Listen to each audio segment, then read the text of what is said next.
Hello, I'm back. Gusto ko lang ipakita sa inyo ang mga hinog na bunga ng aming papaya.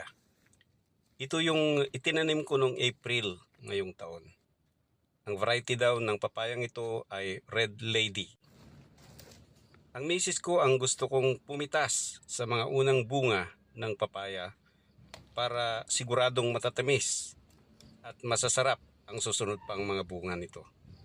Ayun nga at enjoy na enjoy siyang pumitas sa mga unang 4 na hinog na bunga ng papaya.